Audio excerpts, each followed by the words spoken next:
The following is an exclusive presentation of WI Garden Media, celebrating 10 years of being the voice of Garden Talk Radio.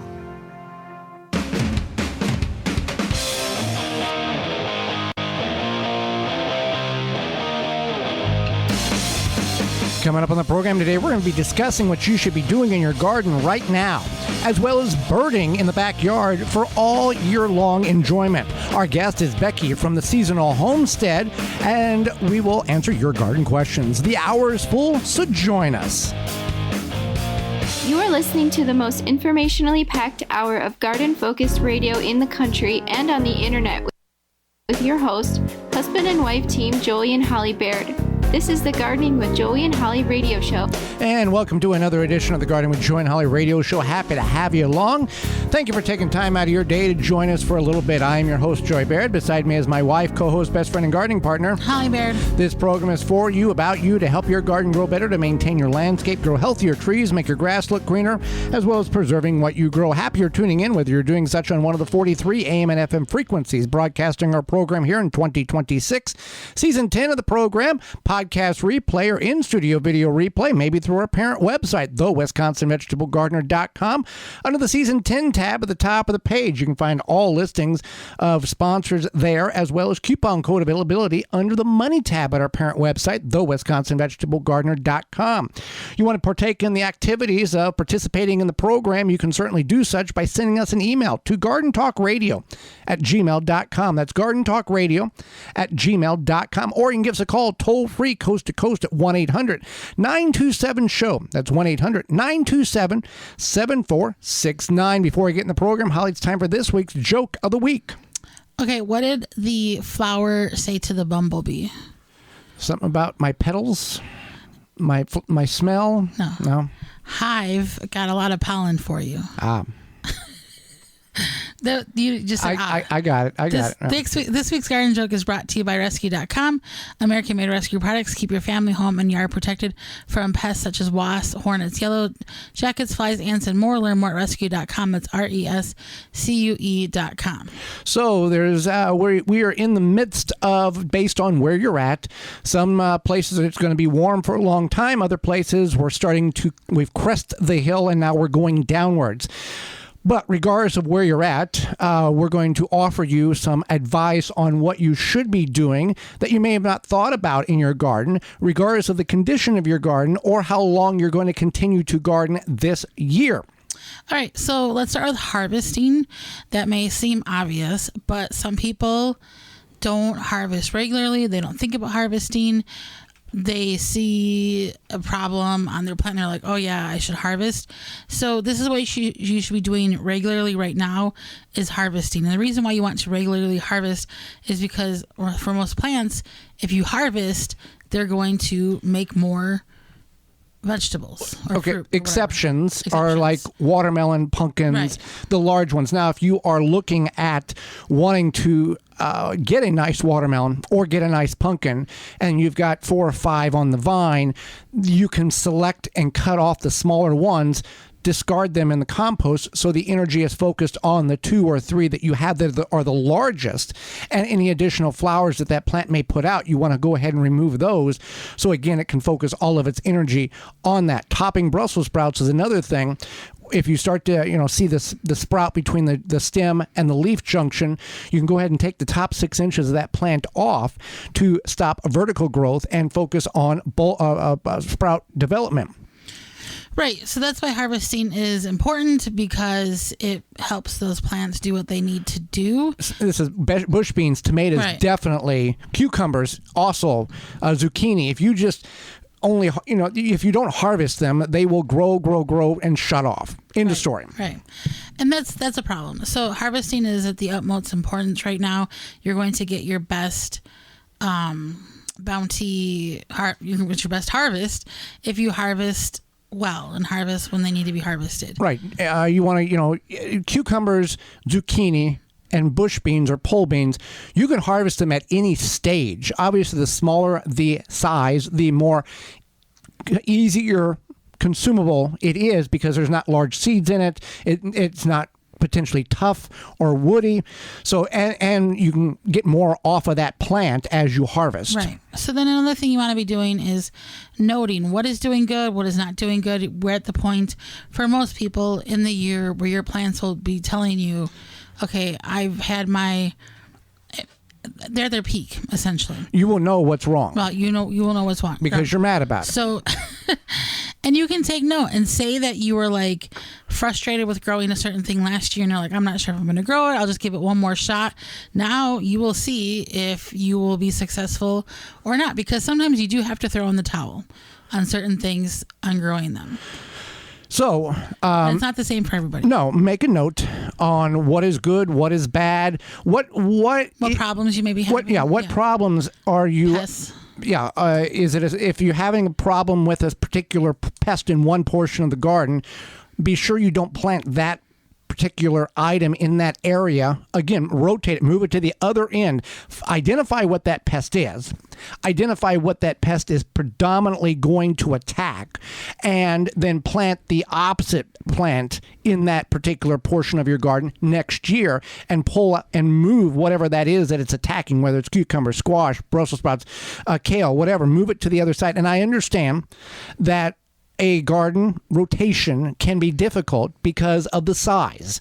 If you have only 25 square feet or 16 square feet, it's hard to move something 3 foot that way and think it's going to have any great accomplishment or effect on it.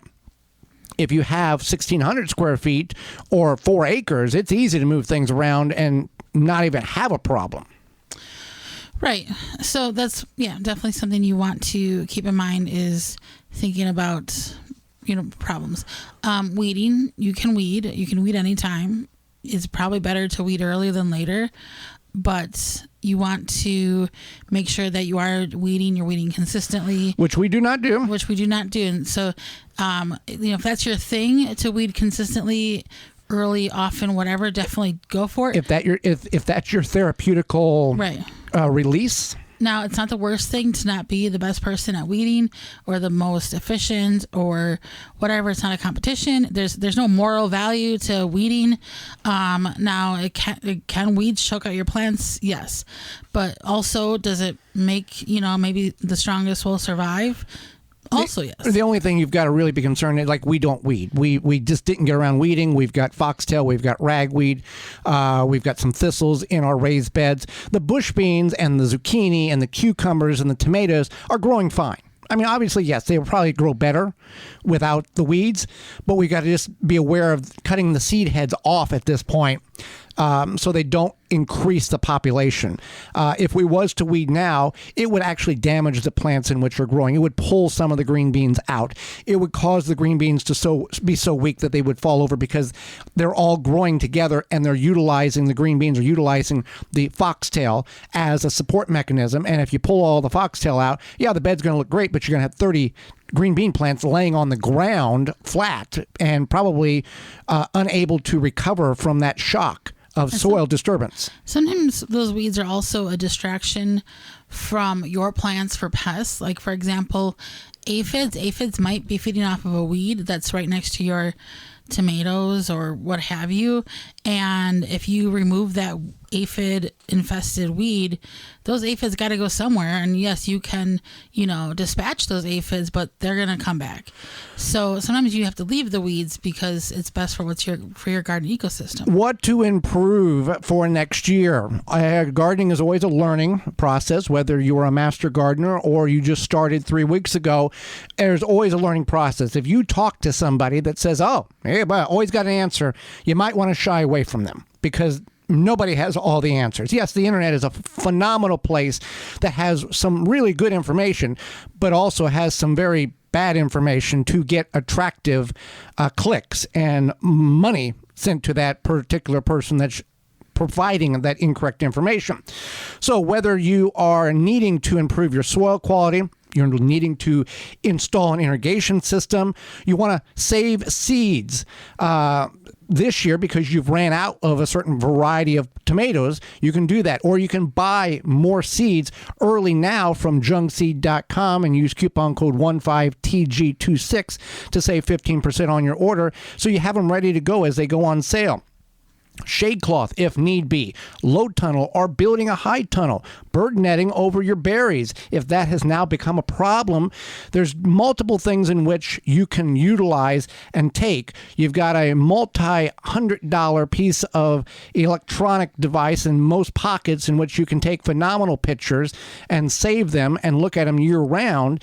You can also write notes on a piece of paper. That's you can do that too. Right, you could do like a garden journal. You could just do a garden notebook. Again, Joey mentioned you can take pictures. You can take pictures and write things down, whatever works for you. But it is good to take note. And you might think to yourself, okay, I put the squash here in this area and now it's everywhere, all over my tomatoes. I want to put it somewhere else so that it doesn't grow into my tomatoes, or redirect it once it does start to grow. And just think about things like that, or knowing that maybe where you had put your garden, you might think, okay, I was fine just watering it, but maybe I want to get irrigation, things like that. So just keep that in mind. And now, as we're getting closer to the end of season for many of us than the beginning, a lot of your independent garden centers, or even the big box stores, based on the type of quality of soil that you're looking for, are going to have this on sale. Let's just go with the garden center where you can buy in bulk. They're wanting to get rid of their inventory. So yeah, you're going to have to probably pay a service or a delivery fee, but you may get a certain percentage off because it's the end of season. So you can have that delivered. And if you're able to put it in the back corner and throw a tarp over top of it so you can utilize it when you need it in the spring, or whenever you want to piddle around with it in the fall or winter before it gets too cold, you have it available, and you probably have saved a substantial amount of money. Or if you can go pick it up, you probably have the opportunity that some of these places are wanting to provide you a discount to get it off of their lot so they can start fresh next year. Exactly. So then you want to maybe think about relaxing and enjoying the garden. And I'm just so mad about my garden. Maybe you thought to yourself, I really do like seeing my garden, even though garden was supposed to be calming. Now I got to go talk to a therapist. Even though sometimes, it might be causing. We've seen people like this. They get angry about the garden. Yeah. So maybe you're like, hey, you know what? I could use a nice garden chair. And this is the time perhaps to go check out some clearance sales for some of these things. And you could get yourself a comfy garden chair, maybe a little side table, maybe a new tumbler. The sky's the limit. Well, yeah. And many of us, most of us, if not all of us, we're doing this for recreation, for calmingness, for fun. We're not dependent on this as if the tomatoes fail, we may not survive the winter. It's supposed to be fun. And yes, we all get aggravated at certain problems or issues that come up in the garden, but we have to learn to step back and go, hey, why am I mad about this? This is a garden. This was supposed to be fun. I need to walk away for a little bit because I shouldn't be mad at something that I'm supposed to enjoy. Absolutely. And that is something to keep in mind, is that if you do feel stressed, figure out what's causing you the stress in the garden. Is it too big? Is it a certain plant? Is it a certain pest? And maybe, again, eliminate that, make it smaller. Like Stanley on The Office when Michael Scott got closer. Beep, beep, beep, beep, beep, beep. Is it the tomatoes? Is it the aphids? Is it somebody that you live with? What's causing the intense? We can only help you so much. But it is good to think, maybe I would enjoy this better if XYZ happened. And if you're realistic and you're like, maybe if I would enjoy this better if all I planted was tomatoes, then do that, by all means. Also, we want to figure out, we talked about it, I think it was last week or week before, fall planting. Figure out what's going to work for your particular area and get those planted at the precise time so you can get a harvest before frost. Hang out with us. We're going to talk about birding, how we can enjoy birds in our yard all year long. You're tuned into the Gardening with Joey and Holly radio show. Have a garden question? Give Joey and Holly a call now or anytime 24/7. Just dial 1-800-927-SHOW. If you can't get through, leave a message and they will call you back. Call now, 1-800-927-SHOW. Well, summer is in full swing now, and look who's back. Those nasty Japanese beetles, and they are ready to wreak havoc on your garden and everything in it. If you're looking to successfully control beetles without damaging the environment, look no further than Beetle Gone from BeetleGone.com. Derived from a naturally occurring soil bacteria, Beetle Gone is the only organic solution that successfully controls beetle invaders. Just mix the powder with water and spray it on your plants. Once ingested, the targeted pests will stop feeding and die.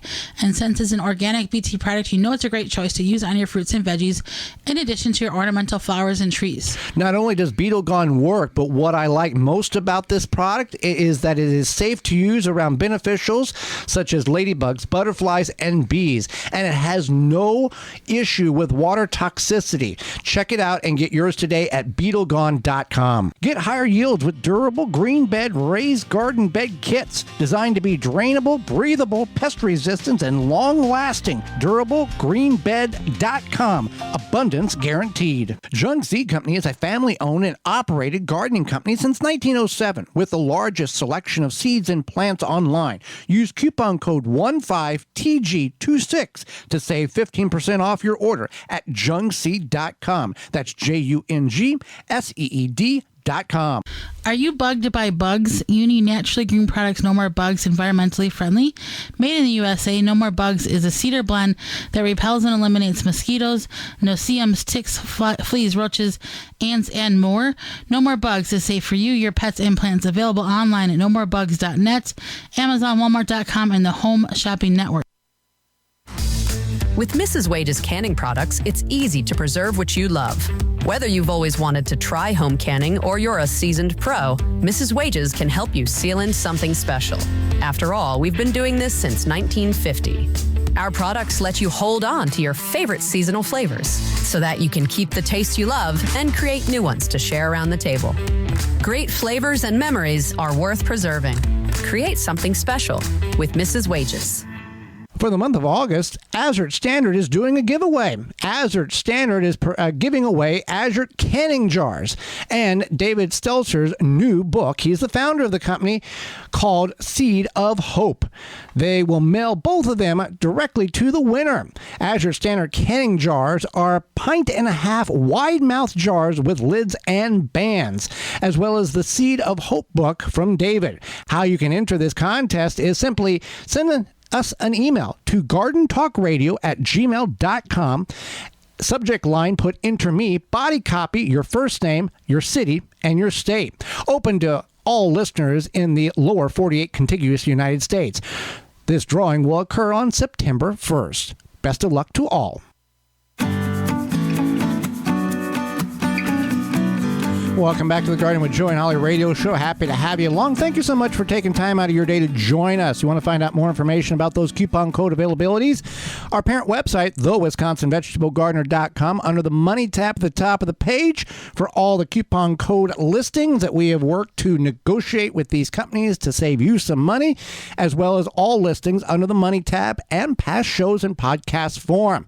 Well, birding can be something that people will go out and journey into nature in order to search out specific birds. There are clubs and groups and organizations and charts in which you mark off when you spot a certain bird, or you can create your own habitat in your backyard in which you can sit in your kitchen or look through your window or patio porch or deck and enjoy birds all year long. They're coming to you instead of you going to them. Now, you can get familiar with what birds are already there, and you can use this app. That's a dove. It's called the Merlin app. Right. They don't even know we're talking about this. The Merlin app, it's from Cornell University, I believe. Yeah, and it's free. It's free. Yeah. And it's about 1 gigabyte of memory on your phone. It's a humongous app, but it's so phenomenal. You explain what that is. So what you do is you say you're sitting in your backyard and you hear the birds. Bird. Yeah. I don't know if you hear all those birds at the same time. Well, the owl you would hear in the evening. Tweet, tweet. Yeah. And you hold your phone out. You open the app, you hold your phone out, and it's going to say, here's an oven bird, or here's a little yellowfinch, or cardinal, turkey. A cardinal, yeah, whatever it may be. It figures out your geographical area by GPS, and based on, I'm assuming it's some form of artificial intelligence that figures out what these are. Right. I do know that it's not always 100%, because if you we're close to Lake Michigan and there's seagulls there, and it will pick up and identify the seagull as something totally different. I forget what it identifies, but when we go camping, you can get up in the morning in the summer walk outside, turn on, and within 5 minutes, you've got 20 to 25 birds that pop up, and they just keep popping up. All of these unique birds that you didn't even know existed. It's really phenomenal, and it pulls up a picture, and then you can tap on the picture, and it'll give more information about that bird. But you go to your app store, Merlin Bird app. Yeah. It's really, really a fascinating deal. Right. So then another thing you can do is if you want to attract more birds to your yard is you can feed the birds, and there's different bird feed for different birds. So it might help to identify them first. And then also maybe think about what is in your local area. You can typically, find this information with just a quick online search. You can find out, okay, in this area of the world, what birds could possibly be in my backyard. I have an oak tree or something like that. And then you can figure that out. So then if birds are a problem, or if you have a problem like pests in your garden, it would be helpful to feed the birds, because the birds are going to eat the food, and they're also going to see maybe some worms or some bugs or something that Blue they want jays, to eat. orioles, cardinals, sparrows, fill in the blank, crows.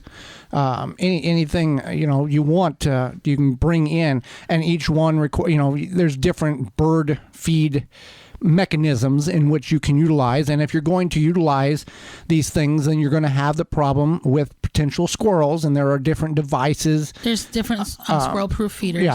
Or poles. Right, or poles. Brome has one. Right. BROME.com. BromeBirdCare.com. And they have a squirrel-proof feeder. Right. Yeah. Basically, the bird feeder, if a squirrel tries to get on it, they can't eat the food. Right. And also people will encourage that you incorporate like cayenne pepper into your bird seed, whether it's manufactured that way or you add it, as squirrels will pick up in that capillation in their nostrils, and the birds can't sense that heat. So you get one, but you don't get the other. So anyway, then you can feed the bird to help with pests, but if the birds are a problem, stop feeding them by the problem area. Maybe the birds are pecking at your tomatoes. A lot of times if they're pecking at your tomatoes, that's because they're looking for a water source. So then you can get them a bird bath. Now, one thing to keep in mind about bird baths is that you do have to clean them. They do get kind of algae ridden. So it is another responsibility, but it is something that you can do. And you can also keep track of what birds you see, and then keep track of them each season. You might see certain birds in August versus certain birds you see in April. And you might see birds maybe once, and they're not even supposed to be in your area, but they've migrated through, or they're here for, because the climate has altered itself, and it's warmer here or cooler here, and that bird normally doesn't appear in this area, but because of fill in the blank factors, now you've seen it. Now, it's no guarantee it's going to come back. I will tell you, it's kind of a slippery slope. Also, a good pair of binoculars. Yes. Good pair of binoculars. And it's kind of a slippery slope, because once you get into this, it's really relaxing to kind of... Would you say it's addicting? I would say, because all of a sudden you like see a bird, and I've done this when I've been hunting. I see a bird and I'm like, what is that bird? I don't have the best cell service, but I will take note. Like, it's a small... It came over and it talked to me, and it has a southern accent. Whatever. Anyway, and then I'll look it up, and I'll Google search like whatever, and then I'll do an image search, and I'll be like, that's the bird, and all of a sudden now I've learned that's an oven bird, which is a real thing. Yeah, it is a real thing. Yeah. And you see, and some birds look like other birds. I don't know how it got its name. Like if Gretel, what it was, old lady Gretel put it in her oven and it flew. I don't know. That's Hansel and Gretel. Oh, that's right. Okay. The witch. The witch. Yeah. Okay. Anyway, so yeah, it does get a little bit addicting. And then, there are bird guides and things like that. And if you are not sure, you're like, I don't know how into this I'm going to get. Do I want to buy a bird guide? You can check your local library and see what they have. And then maybe you can find the best guide for what you need. Another thing to keep in mind is if there's a cool spring, a lot of times, or if we get like snow, the birds like robins, like mealworms, and that gives them a food source. So if you can often get bird feed with mealworms in it, and that could be a good food source for the robins versus just regular bird seed.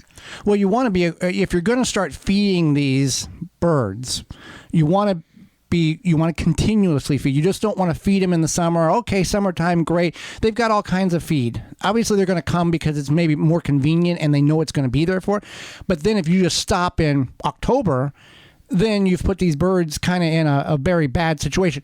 That, if you want them to come year round, you're going to have to keep that feed all year round. Right. And that's another thing, is that's why you want to make sure if you are going to start feeding a certain type of bird or a certain type of food or whatever, to make sure you do that consistently. Another thing, aside from just regular bird bath, is I believe there are some heated bird baths. Yes, that's got the heat. Yeah. So heating element in it. Something you can keep up year round for the birds. Probably don't want to put that like in the middle of your yard. That's something you might want closer to your house. There's also ones that have water that continually flows to agitate so the stagnant water doesn't cause problems. You could consider a birdhouse or two or more, whatever you want to do. Just keep in mind that the birds will find the birdhouse. Your mom's got 2 of them, and she was telling me that you can sit there and watch the little babies stick their heads out waiting for the mother bird or the father bird or whoever it was to come in and bring the food back. Right. So there's a lot of fun in the birdhouses that you can, wait for the little bird realtor to put up the house for sale, and then the birds will move in. So you can find some joy and entertainment and just enjoyment out of having a birdhouse or 2. Just make sure, you put it somewhere where you can see it in your yard. The benefit to this is that no matter what you're doing, whether you're feeding the birds or having a bird bath, you're going to see the birds, you're going to connect with nature, and this can be very calming and relaxing, and it can kind of give you something to look forward to, especially if you are doing this, say, year-round. Sometimes, in winter, you get kind of just bored or, I don't know, whatever. Right. It'll give you something to kind of do, and then you look forward to the spring when the robins come around, or maybe you live near where there's seagulls and you can see the seagulls. So, yeah. So, you want to find out, obviously now it's just like anything else in life. If you've got a cat or you've got a dog, you can get the El Cheapo food and it's not that great quality. Same thing with birdseed. You can get birdseed that has a lot of extra filler in it, and you'll know if the birdseed is good quality or not, because typically the birds are going to go for specific seeds, and if they've kicked a majority of the stuff out, that's not a good quality mix. Now, also, whatever they kick out of that bird feeder, that general area underneath the bird feeders, you're going to have a plethora of vegetation that will begin to grow there. Right. You'll get sunflowers, corn, wildflowers, corn, all sorts of stuff. So keep that in mind as well. Now, if you want to capitalize on that, what you could do is you could put a little garden bed there, and then the birds will kick that out, and then all of a sudden now you have a nice little garden or whatever. You may have to supplement that with some other plants, but it can help. It doesn't hurt. And a lot of people will, post online about, oh, my birds grew me this beautiful sunflower. And now there's different devices where you can attach it to a post or a tree, and it's got a little camera in it, and when the birds land, it will actually throw right to your phone, like a trail camera, basically, that you can watch and record and then post the video of the little bird or birds and share the experience. And maybe you can get the birds to be so friendly with you, you hand feed them. Right. Some people will do that. They'll put their hand out. Yeah. So a lot of different things in which you can do. Well, one thing you can do is you can keep the bird seed and mud out of the house, shed, garage, barn by using Scrusher, American-made product that is designed to keep dirt outside and from going inside. Scrusher is a durable outdoor shoe cleaner. It's a shoe brush station that is built with weather-resistant steel frame and black UV powder-coated finish for year-round use. It's easy to use with just a few passes through. The boot brushes remove dirt, mud, and slush from any type of shoe. It's user-friendly, and it's trouble-free cleaning, saving you time and effort. Their deluxe model has an extra brush on the bottom so that you can get the heavy-duty things off of your boots for all year round, and it's made for cleaning especially dirty boots, shoes, what have you. If you go to scrusher.com, you can use the code NOMOREDIRT5 to save 5% off your order and free shipping at checkout. Hang out with us. Becky from the Seasonal Homestead will be with us when we return. You're tuned into the Gardening with Joey and Holly radio show. Got a question for Joey and Holly? Send it via email anytime to gardentalkradio@gmail.com. Got milkweed? You already know it helps monarchs migrate, but did you know milkweed supports people too? If you've ever wished your body could bounce back faster, this is your sign. From backyard to bedside, people trust milkweed balm for soothing joints, tired muscles, and healthy, feel-good skin. Try it and feel the difference today. Find milkweed balm at milkweedbalm.com or on Amazon. Visit JankoGreenhouse.com to improve your garden today. Janko builds the strongest greenhouses on the market, large and small, guaranteed to meet or exceed your building codes, offering a lifetime warranty since 1948. Visit JankoGreenhouse.com.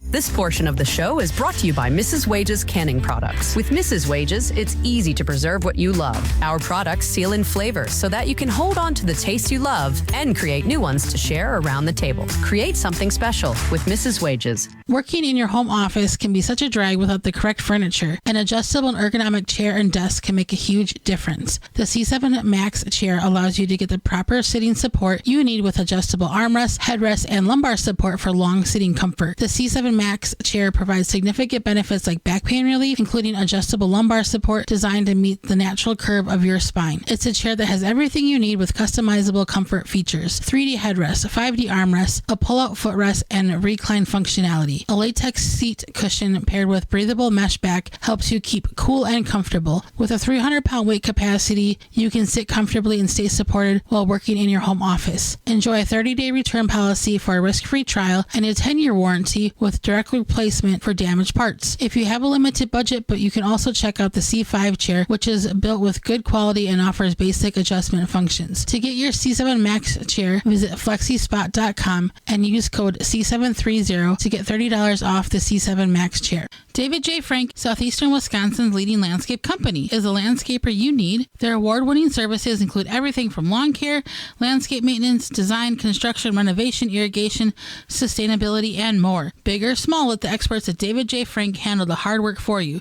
Find out more at davidjfrank.com. Welcome back to the Garden with Joey and Holly radio show. Happy to have you along. Want more information about those coupon code availabilities?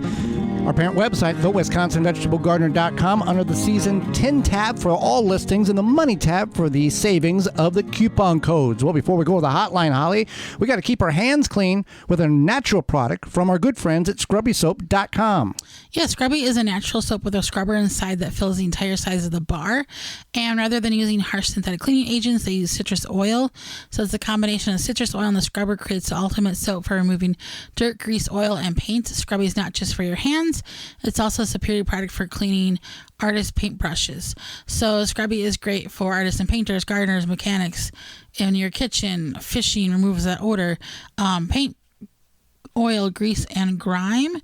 It's naturally powered and it doesn't ruin your nail polish. So if you go to scrubbysoap.com and use the code SOAP, you get 10% off your order. Holly, let's go to the hotline and bring in our guest for this week.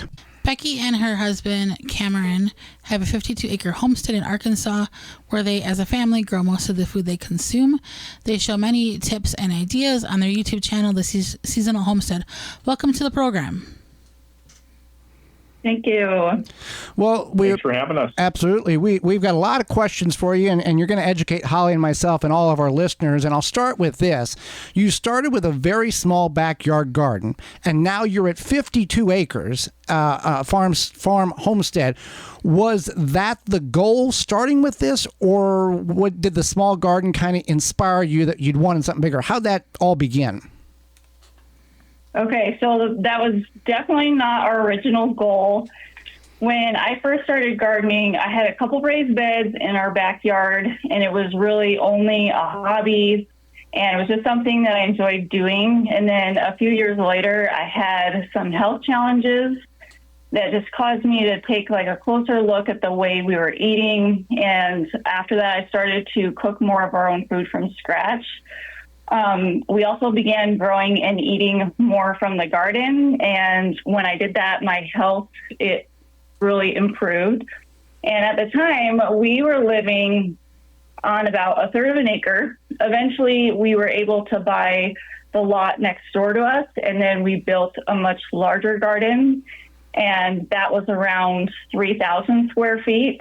And it was around that time I set a goal to grow all of the vegetables that our family would need for an entire year from that backyard garden that was 3,000 square feet. So that experience, it completely changed the way we ate and we cooked. And we just fell in love with eating foods that are in season and fresh. And the dream of owning more land, that came a few years later. As my health, it just got better and better. And I just wanted to keep growing more of the food we ate because I could just see and I could feel like what a difference it was making. And so around that time, Cam, he also had really caught that homesteading bug too. So we were both kind of on board for looking for a new place with more space. And initially we were just looking for like 5 to 10 acres. And then we found the property where we live now with 52 acres. And I knew it was somewhere that we could stay long term. Cam was really initially like very intimidated by 52 acres, but it gave us all the space that we needed and more to raise as much food as we wanted, to basically our heart's content. Now, did you and Cam, in your background, did you have any agricultural or gardening experience, or was this a whole new journey for both of you? It was a whole new journey for both of us. No experience whatsoever. That's really amazing. So your goal is to produce 95% of the produce your family consumes. What is the 5% you feel you can't produce yourself? Yeah. This is a fun question. This is the easier question because most people like to ask, what do you grow? And that's a long list. Right. So, yeah. So this one's fun. But the 5% that we mostly can't produce is really what doesn't grow well in our climate. So that would be like tropical foods, bananas, avocados, citrus plants, pineapples, things like that.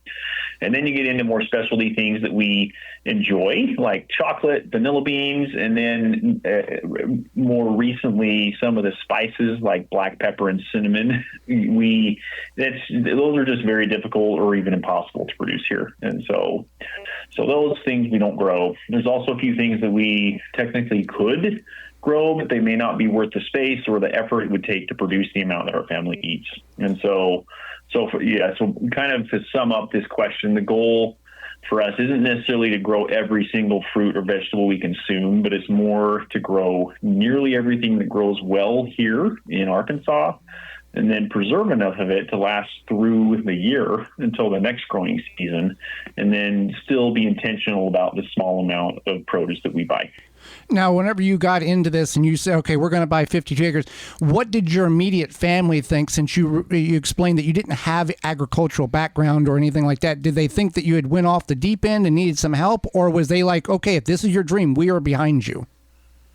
It was a good mix of both. We had plenty of support because we, like Becky had mentioned, we've been gardening on a much smaller scale prior to this. I would say when we got the 52 acres, that enabled us to add animals in a large scale, like cows, pigs, more chickens, and things of that nature. And so that's mainly what I'm over. Becky's over the garden, and I kind of manage the animals, and so that was wholly new to me. And so, yeah, some people, of course, question it. We're like, "What are you doing?" And I just say, "I don't know. Please help me." Right. And but then other people were super supportive, and it's all working out. So, and when people buy land, obviously you have a goal that we wanted this much, but you got 52. Was it one of those things you walked on the property and said, "This may not be what we want, but we had that feeling that we're supposed to be here"?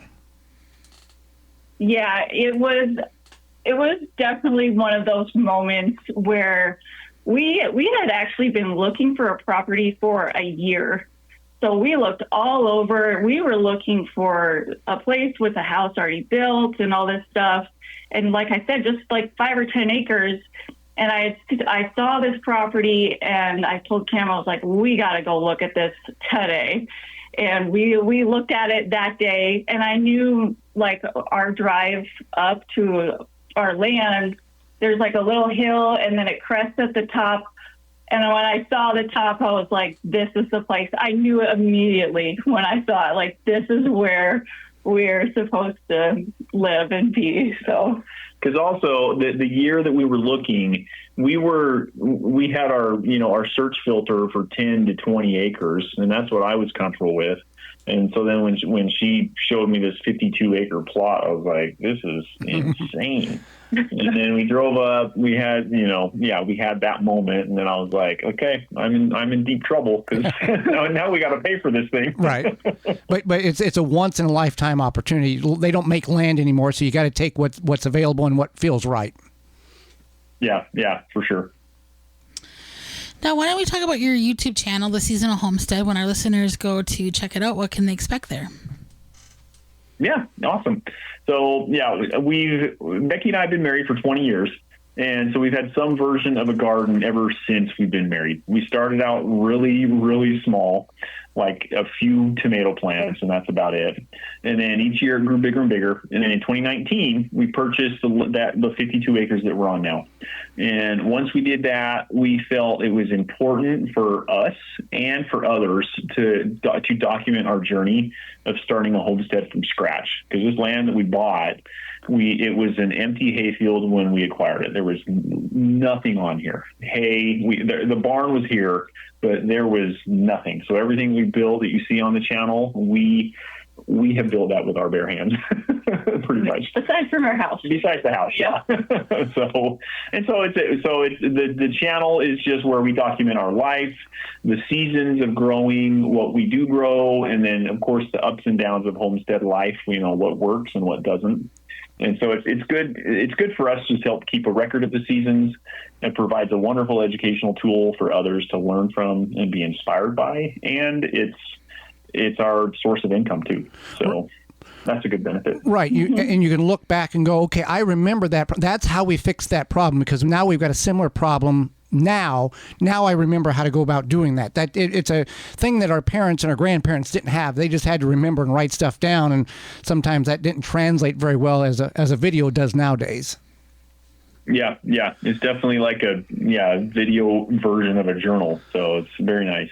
Now, Becky, you have on the website how to deal and get rid of squash bugs organically. We've got a lot of questions about how to deal with that. How are you finding a way to deal with squash bugs in a safe manner? Okay, so they're definitely a huge, frustrating pest, so I can definitely understand how there is a lot of questions about that. So I have a lot of tips. So I would say the biggest thing that I've learned is that it's so much easier to prevent a major infestation than it is to save plants once they've completely taken over. So one thing that has really helped me is just choosing varieties that tolerate a little bit more damage and can handle those pests. So I've had really good luck with things like lemon squash, butternut squash, and zucchino rampicante, those varieties specifically. And I would say in general, varieties in the Cucurbita moscata species are resilient against both squash bugs and the squash vine borers, just the nature of the plants. So another very effective way of preventing squash bugs is insect netting. This is one that is fairly new to us. And so we put it on as soon as the plants go into the ground and then leave it on until they start flowering. And the important thing is making sure all of the edges are secured really well. Otherwise, it's almost like doing nothing. So you have to secure the edges so that the squash bugs, they can't crawl underneath that. And then later, once the flowers open, we take off the netting so that the plants can get pollinated. If you wanted to and you had experience with it, you could pollinate those plants by hand and then keep the nets on. I am just not disciplined enough to do that, so I take the nets off. And that means once the net is off, we have to start checking and watching those plants really, really closely. So if I see even one adult squash bug, I usually start checking underneath the leaves for the eggs every day or every couple of days whenever I can get to it. And then my favorite way to remove them is with a little bit of duct tape. So I just loop it together, and then you put the sticky side out, and I just stick it on the leaves where the eggs are, and I catch the adult bugs with it too. Another couple of things that you can do is crop rotation is a good way to prevent them, and cleaning up your old squash vines like quickly at the end of the season. Another thing that I have heard of but haven't tried myself is you can plant a trap crop of squash. So blue Hubbard is very attractive to squash bugs. So they will go to that plant first, and then once they all go to that plant, you can just destroy that plant and have less squash bugs. Another thing that we have tried is diatomaceous earth. That can work really well on the young nymphs, but I've found it doesn't really work so well once the squash bugs get bigger. And planting early is a good way to avoid them, or if you can plant another round of squash later after like the worst of the squash bug pressure has passed, that can also give you a better chance of getting a harvest.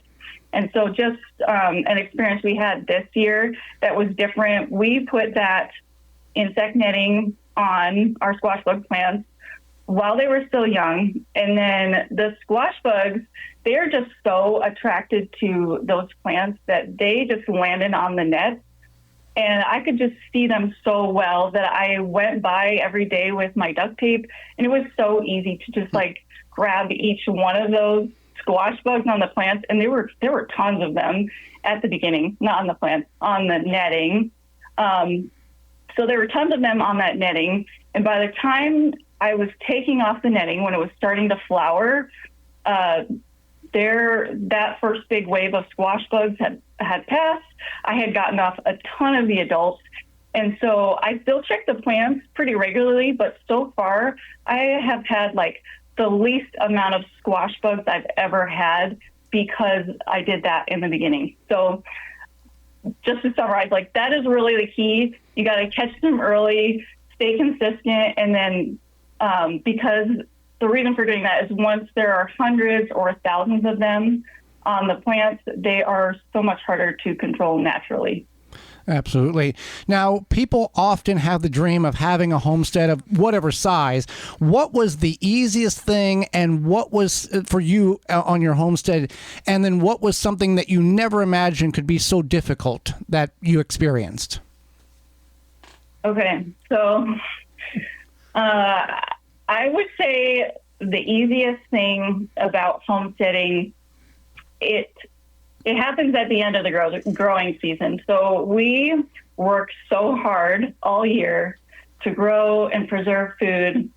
And in the late fall, just being able to like relax and enjoy the fruits of our labor, that is something that is easy because we can enjoy that food. And also, I feel like you can't put a price on like the feeling of peace that comes when you have basically a year's supply of food for your family in the pantry. So that would be the easy one. The hardest thing about homesteading, especially at this scale, is we had a hard time coming to terms with the fact that so many of the things that we do and the outcomes, they are just out of our control. So we spend so many hours just like preparing, planting, cultivating, and there's been a lot of times, especially early on in our journey, when insect pressure, it destroyed a crop, or we get nonstop rain and it flooded our tomatoes, and we've also had rain flood our potatoes on a different year. And then there are things like hailstorms, and we've also had predators come and kill our chickens, our turkeys. And I just think living this lifestyle, it has just really taught us to be humble and appreciate the good when it does come. And it also has really taught us how to be resilient. That definitely makes a lot of sense. Well, we really enjoyed having you both on the program. How can people find out more about you and your great information that you have? Yeah, we mentioned it before. We have our YouTube channel, The Seasonal Homestead, and we also have a website that was mentioned, also called theseasonalhomestead.com. And that is a blog where we share a ton of gardening information, and we have a lot of our favorite recipes on there. So please check it out. And then you can also find us on Instagram at, again, The Seasonal Homestead. Well, Becky, Cameron, we greatly appreciate the information and the effort that you've put out on your YouTube channel and showing the mistakes so people don't make them, and we can all learn from you on your journey. And best of success to you this growing season as we get close to harvest. Thank you. Thank you so much. It's been a pleasure. Absolutely. With you guys. Absolutely. Thank you so much. And when we return, it's going to be your garden questions and our garden answers. You're tuned into the Gardening with Joey and Holly radio show. Have a garden question? Give Joey and Holly a call now or anytime 24/7. Just dial 1-800-927-SHOW. If you can't get through, leave a message and they will call you back. Call now 1-800-927-SHOW. Garden like a pro in 3 easy steps and receive customized fertilizer recommendations for your garden or lawn. Soil Savvy helps you determine what nutrients your plants need to thrive. Never again over-apply nutrients they don't need. A patented process that makes you a smart gardener. To get your soil test kit, go to mysoilsavvy.com. Pomona's Universal Pectin is a high-quality pectin that gels reliably with low amounts of any sweetener. If you're trying to reduce the amount of sugar in your diet, you'll love Pomona's Universal Pectin. Now you can make healthy homemade jams and jellies sweetened to your taste. You can use sugar or honey to sweeten. Pomona's Universal Pectin keeps indefinitely when stored in an airtight container. Easy to use, versatile, and comes with directions and recipes in every box. Find out more and where to buy at PomonaPectin.com. Also available at natural food stores and online. Azure Standard is America's premier family-owned online store for organic foods and healthy products for your home and garden. They deliver directly to families and businesses through more than 3,500 drop points across all 50 states, making it easy to get everything you need in one simple pickup. As a natural health food distributor, Azure brings bulk and specialty items to communities nationwide. They offer more than 12,000 products that meet their clean ingredient standards, high quality, non-GMO, organic, and naturally sourced. You'll find everything from groceries, health and beauty items, and household essentials to nutritional supplements, animal care, hobby supplies, and even gardening products. Simply put, Azure Standard has something for just about every part of daily living. Visit azurestandard.com and use promo code JoeyandHolly15 at checkout to get 15% off your first order of $100 or more when you open a new account and ship to the drop location of your choice. Visit azurestandard.com. It's AZURE standard.com. For the month of August, Azure Standard is doing a giveaway. Azure Standard is giving away Azure canning jars and David Stelzer's new book. He's the founder of the company, called Seed of Hope. They will mail both of them directly to the winner. Azure Standard canning jars are 1.5 pint wide-mouth jars with lids and bands, as well as the Seed of Hope book from David. How you can enter this contest is simply send us an email to gardentalkradio@gmail.com. Subject line, put enter me, body copy, your first name, your city, and your state. Open to all listeners in the lower 48 contiguous United States. This drawing will occur on September 1st. Best of luck to all. Welcome back to the Garden with Joey and Holly radio show. Happy to have you along. Want more information about the coupon code availability? Our parent website, thewisconsinvegetablegardener.com. Under the Money tab at the top of the page, we'll give you listings of all of those, as well as podcast replay, and the Money tab gives you the coupon codes, and the Season 10 tab, all the listings. It's time for your garden questions and our garden answers. You want to send it on over to gardentalkradio@gmail.com. You can certainly do that, or give us a call toll-free coast to coast at 1-800-927-SHOW. That's 1-800-927-7469. We've got a question coming in from Ilona, listening to us on Wham Radio, 1600 AM and 92.7 FM out of the Ann Arbor area, Ann Arbor, Michigan area. We had a couple of trees taken down. Is there something that will stop the little sprigs coming back up around the tree stump? Well, there's a couple of answers, a couple of scenarios here. They're called suckers or sprouts or sprigs. You can do 3 different things on this. They're going to come up because there's still an active root going on there. You can apply a chemical herbicide, and that will kill them, like a glyphosate. You can spray around the stump area where you start seeing these come up.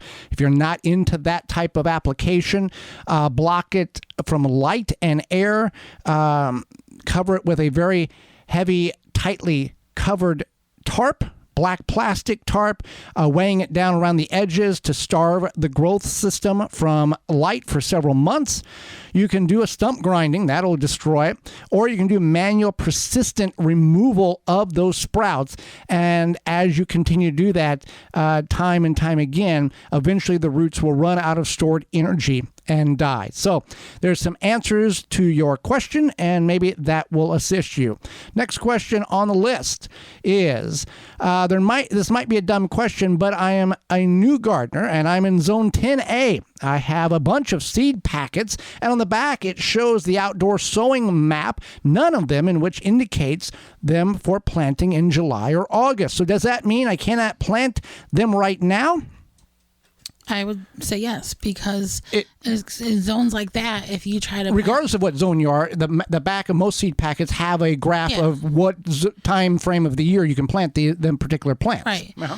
So plants, especially in those more southern zones that have a lot of heat, right? Things in July and August just are not going to do well. They might not germinate if you outdoor sow them, or they might germinate not... And in the northern zones, you might see something that says March through... May. Yeah. And then that's the only time you might be able to get a later crop, but you'll have to do kind of your research, regardless of where you're at, whether you're in Oregon or Boston or Atlanta. And I know that seems, ridiculous at times because you're like, it's summer. Why can't I grow this? But it's because the time of duration, to harvest, Right. You can plant anything you want any time of year. You could plant corn October 1st, but it ain't going to last too long if it takes 95 days to grow. Exactly. What's a plant that you should never put in your garden? I would say the main 2 are bamboo and mint. Bamboo and mint. First of all, mint can be very... mint is aggressive. It is extremely invasive. Now you can grow it in a container. Right. That's fine. I would make sure the container is kind of on its own somewhere. Mm-hmm. Bamboo the same way. Right. And then dill also. But dill is not even a container. Dill will spread pretty easily too. Bamboo, and now there's kind of a thing going on social media at this point where people are like, if you don't like your landlord, you're moving out, plant bamboo all through the yard and they'll have a problem for don't do that, okay? Right, don't be a jerk. There are companies that manufacture extremely poisonous weed killer that this bamboo will not die from.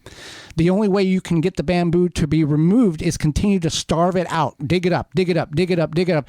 And based on the type of bamboo, even if you grow it in a container on the ground, it will bust through the container and grow in the ground. So you want to do it on like a concrete surface or just not grow it at all. Mint, you grow it and it spreads, and really a chemical spray is really about the one way in order to eliminate it and stop it from taking over your garden. Yeah.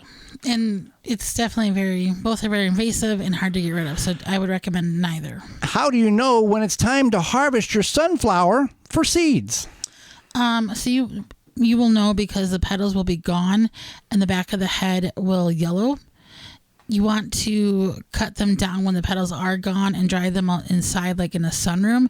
If you do wait too long, the birds will steal them. Squirrels, birds. Yeah.